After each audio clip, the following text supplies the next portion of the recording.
Now we're inside a press conference room. And today the movie The Beguiled had its first showing for the press. And the press conference was recently taken place here. And among the actors in this movie, we find Nicole Kidman, Kirsten Dunst, and Collin Farrell, and so on. And the director was Sofia Coppola. And for this press conference, there was a lot of questions to Sofia Coppola, where she had to answer questions about the movie and answer questions about it from a female perspective. So, and of course, we was also asking a question, and that was going to Collin Farrell. So now I want you to see a little bit of the press conference.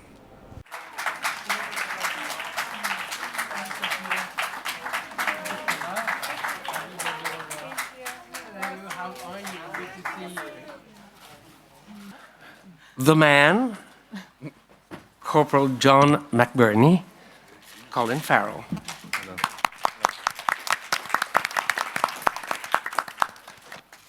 As Miss Martha, Nicole Kidman.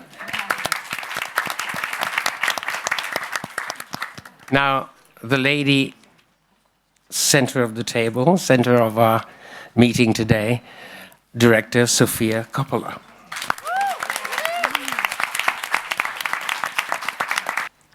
Hello, my name is Marcus. Way over there. My name is Marcus, and I work for Swedish television. First, I want to say it's nice to have you here, and extra welcome to Collin Farrell, because we were missing you yesterday on your press conference on your other movie. Thanks, man. So now we're happy that you're here. Thank you.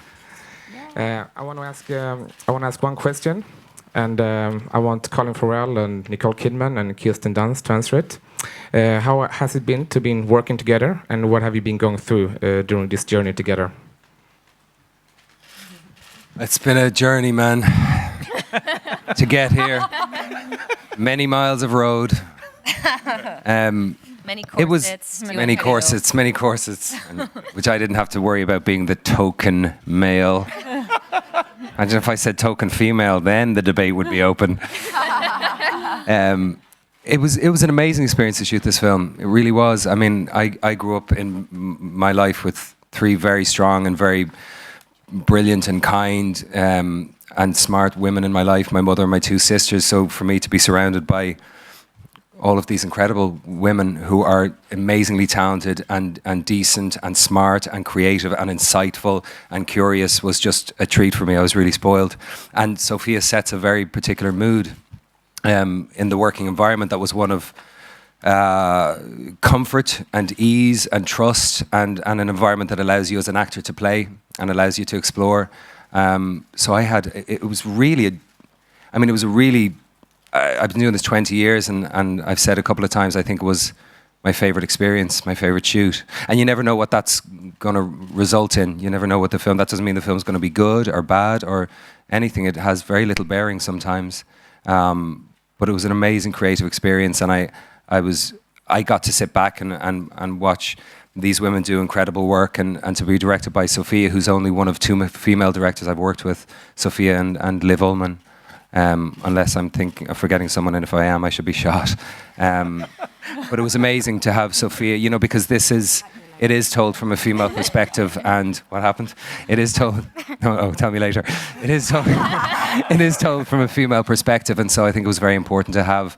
Sofia's a very elegant human being. She's obviously incredibly smart, but she's incredibly elegant, and she has a gentility to her, which is not to say that she hasn't got a beast of an engine inside and an incredible creative engine, But it was nice to have that elegance and that at times tenderness pervade the whole experience and aesthetically also inform how the film looked. And then my guy comes in and he's just a little bit of a survivalist and someone who the idea of good manners is maybe not speaking with your mouth full while you're eating, and that's about the extent of it.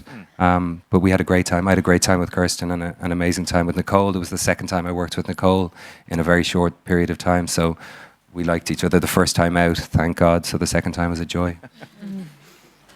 Hi. Sorry, hello. It's Jack Mulvin from The Times. This question was kind of addressed earlier, and Sofia, you answered it briefly, but I'd like it if Kirsten, Nicole and Collin could also answer it. What does this film tell us about all-female environments, that dynamic, and does it suggest there's something unhealthy about it? I'll let my friends take that one. I mean, I think anytime there's a group of women all together, they're cut off from the world. I mean, I've always heard about boarding school, and there's different dynamics that come out. So we tried to approach it in a way that we could connect to and had truth to us. Yeah, Kirsten? I think that, you're dealing with this pent up, all these people pent up together, no matter male or female or a mixture, there'll always be something that comes out of that. It's like a survivalist technique. And so Collin just happens to be what our aggressions and all of our feelings that have been corseted up, let's say, they kind of all get unleashed because this new dynamic comes in. I don't think it's necessarily it's male or female. I think he comes in and ruins everything. I actually had a girlfriend once that used to call me the ruiner. I thought we were doing just Literally. fine. But it was quite affectionate. It was quite. I think it was affectionate. We were fine. But they were fine the living in only a. thing we couldn't do was procreate, but who cares? We were fine.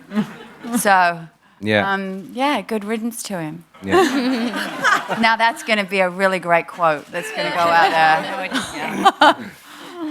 Question over there. Hi, Anthony D'Alessandro from Deadline. Question for Sofia. At CinemaCon, you said something. You said, "I hope people see this movie where it deserves to be seen, in the theater," and that resonates hugely and strongly, particularly at this festival with Netflix. Or Netflix, yeah, the theater or Netflix, either or. I was wondering if you could expound on that. Yes. Yes, I would love to. I'm so happy that we shot on 35 millimeter film and Philippe Lassord's beautiful work, and all of the work. I feel like it's so great to see on a big screen. So I really hope that people will go to the theaters. I think it's such an atmosphere that I hope you're really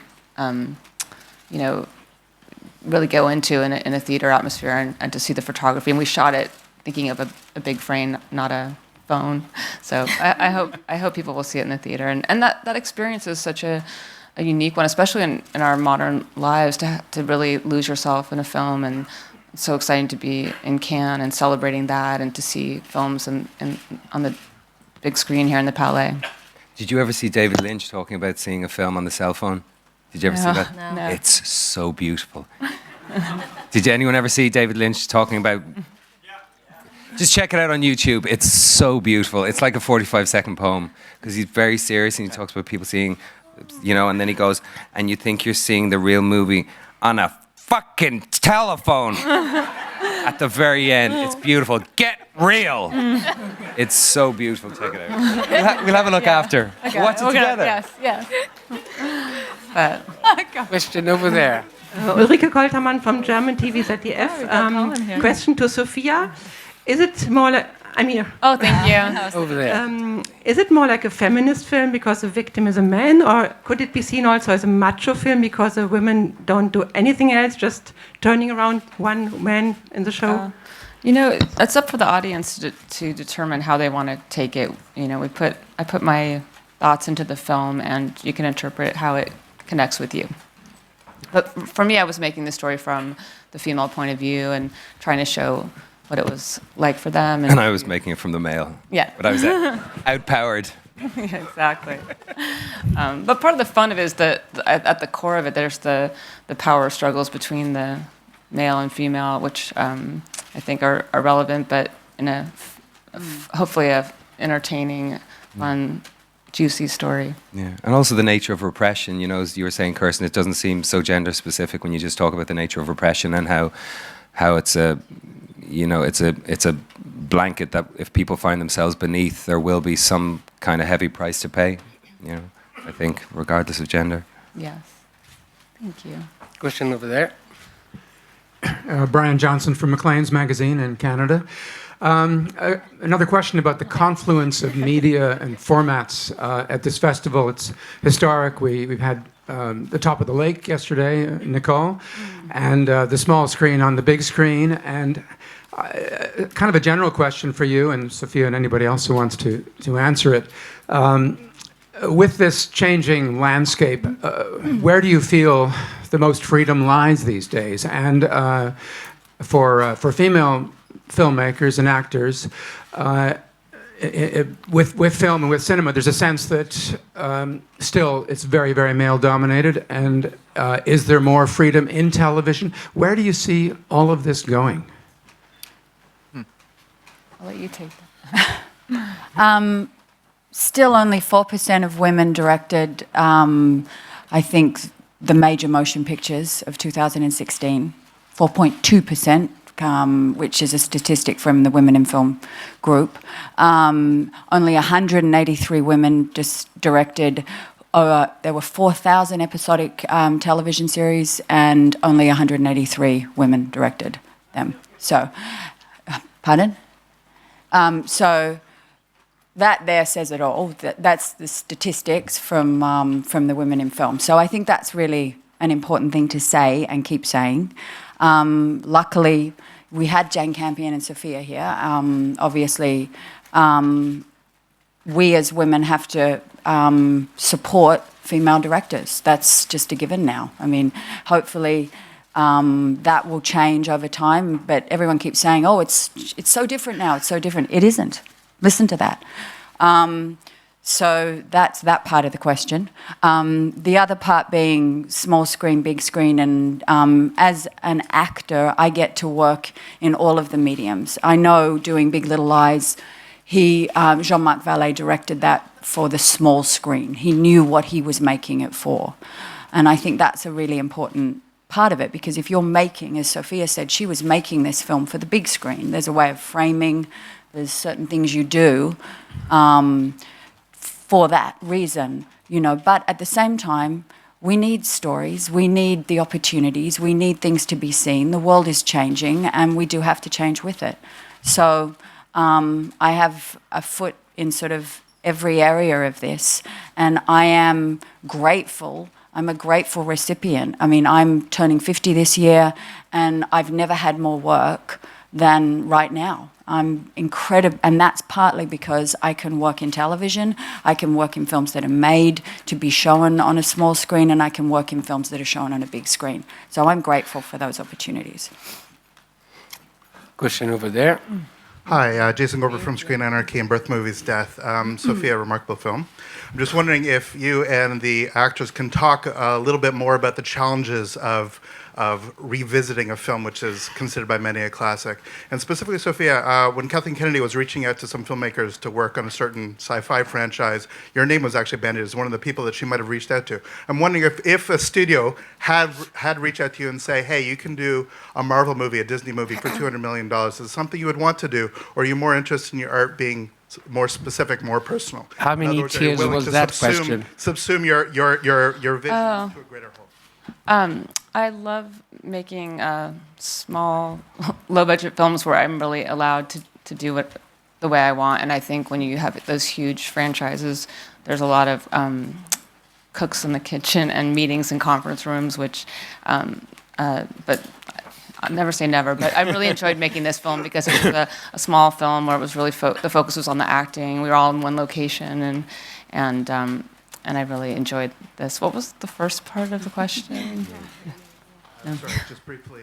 If you guys could talk about the pressure of doing another version of the film, about making sure that it's your own. That's what I'm saying in connection with the larger budget, of making sure that this is your own vision of this film, which is already known and celebrated by many others. Right, yeah, I never intended to try to remake that film, but really just go back to the story and tell my own version. And I'm curious I tried to put that one out of my mind because I wanted to try to forget that and just imagine how I would make this film, how I would tell the story and start again. And but I'm looking forward to watching. We're gonna have a double feature in Los Angeles at Quentin Tarantino's theater, so I'm excited to watch both of them. And I think they're this is sort of the other, like flipping it on its head, and they kind of are two sides of the same story, I hope.